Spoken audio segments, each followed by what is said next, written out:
Hauro tumli basa matam ten silakle nahak puhau dog na ba kanagum balagle tai bang pun sida kon jelta ki rambayai ngasi barton taubi ba kanagum balagle Oro tum libasa koro mana thoglam dai sida Oro karigi damak tum du na leiri koro mana thoglam dai sida Auro karigi damak tum duna leiri matam amada hogat krabasuk amuk tum thare tai bang pansida Pháp kỳ a tâu man lan thô na ba na hạc pu gyan pi na ba ka na gum ba lag le ho ro tum le ba sa ma tam ten sil lag le na hạc pu hâu dong na ba Kanagum balagle tai bang pun sida kon zelta ki rambayai ngasi barton taubi ba kanagum balagle aurotum lebasa Tai bangi phibam tha dok trabadi kudong thi ba tu sen ba ta oi raglani Tai bangi phibam tha dok trabadi kudong thi ba tu sen ba ta oi raglani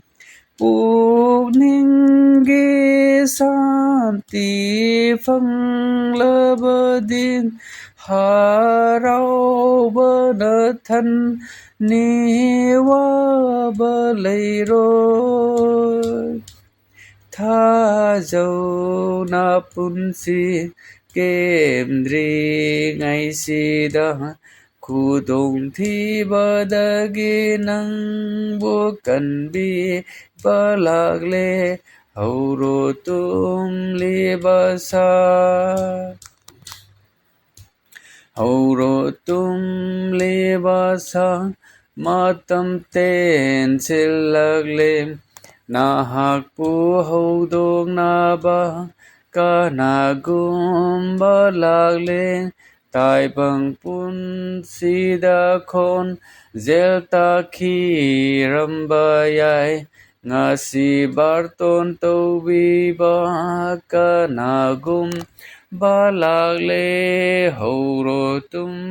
le ba sa lag u jisugi khong thang ilasi tha dog u tai bang pan gi hiram pum nama lag u jisugi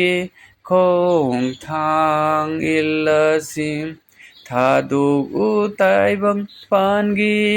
hiram pum nama Indaba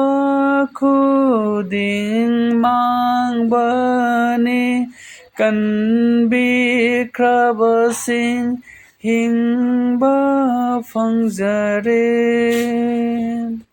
phang la roi amu matam asigum lom nai da ba hing ba na ngon đập pi ba lag le Haurutum libasa Haurutum libasa Matam ten silagle Nahak pu haudok naba Kanagum balagle Tai bang pun sidakon Zelta ki rambayay Ngasi barton taubiba Kanagum balagle Haurutum libasa